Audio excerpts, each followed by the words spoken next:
Hola chicos, buenas noches, ¿cómo están? Espero que excelente. Bueno, vamos a trabajar, vamos a iniciar el tercer periodo con el plan número 9. El plan número 9 hace referencia, o allí vamos a trabajar las fórmulas químicas y determinación de esas fórmulas. ¿Cuáles fórmulas vamos a ver? Vamos a ver las fórmulas... la fórmula empírica, la fórmula molecular, la fórmula estructural, y ya nosotros en los planes pasados vimos digamos, la estructura de Lewis. Bueno, la fórmula mínima de un compuesto al menos me indica los elementos que participan. En la fórmula molecular, pues ya me indica la cantidad y además los elementos que están participando en esa fórmula. Y la fórmula estructural me está indicando la manera como se organizan esas moléculas en el espacio. Además de ello, vamos a determinar la composición porcentual, la fórmula empírica o mínima y la fórmula molecular.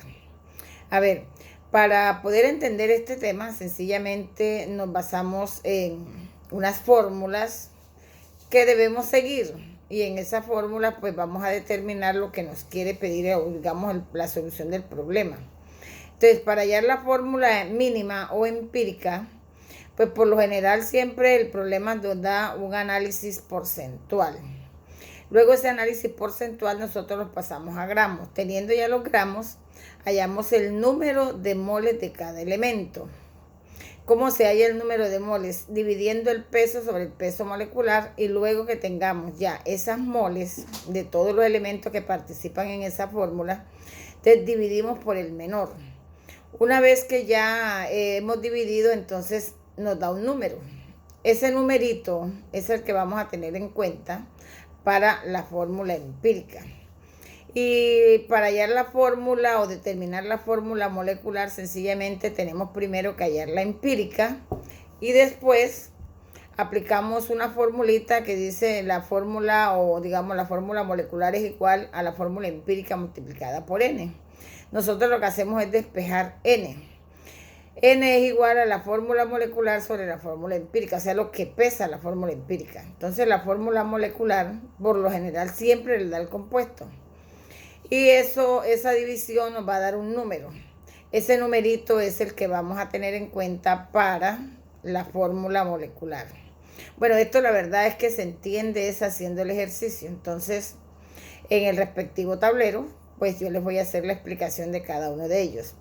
Y para hallar la fórmula porcentual, pues sencillamente es aplicar otra fórmula.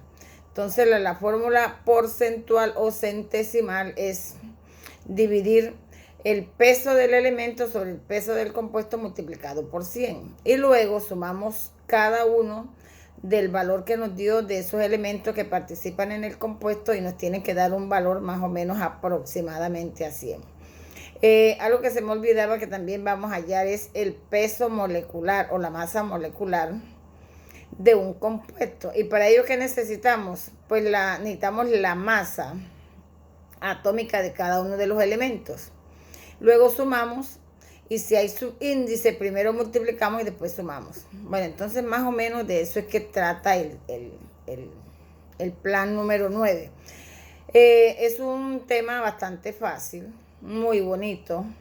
Sencillamente pues tenemos que hacer los respectivos ejercicios, y ante todo pues haber aprendido el plan número 5, el plan número 6, el plan número 7 y el plan número 8, porque prácticamente es aplicación de todo ello. Si a mí me dan una fórmula y me dicen que a esa fórmula debo hallarle la composición porcentual, pues lo primero que debo saber es qué tipo de compuesto químico acabo yo de aprender, digamos, digamos, a utilizar, o identificar, más bien sería la palabra, identificar. Porque si a mí me dicen, ahí es la composición porcentual del ácido sulfúrico, entonces debo aplicar lo que yo aprendí ahorita en el plan número 8. Si a mí me dicen, ahí es la fórmula empírica de cierto compuesto, entonces necesitamos haber aprendido a nombrar. Y para ello, ¿qué era lo que debíamos aprender a identificar? Funciones inorgánicas. ¿Cuáles eran esas funciones? Óxidos, peróxidos, hidruros, hidrácidos, bases y sales.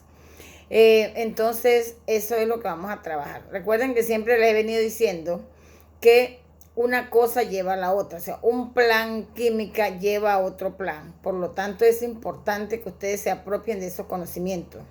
Entonces, el plan número 9 es facilito. ¿Cómo lo vamos a aprender? Pues cuando vayamos acuérdense que estamos en las clases presenciales, pues vayamos al tablero y estoy explicando directamente allá. Lo que sí necesito para este tema es que ustedes se aprendan las fórmulas, porque si no saben, no se aprenden la fórmula, no saben, pues prácticamente, digamos, el problema cuando no lo dan, tenemos que saber qué fórmula vamos a aplicar. Y si hay que despejar, pues despejamos. Entonces, esto es lo concerniente, chicos, al plan número 9. Iniciamos tercer periodo con las fórmulas y determinación de esa fórmula. Bueno, que esté muy bien.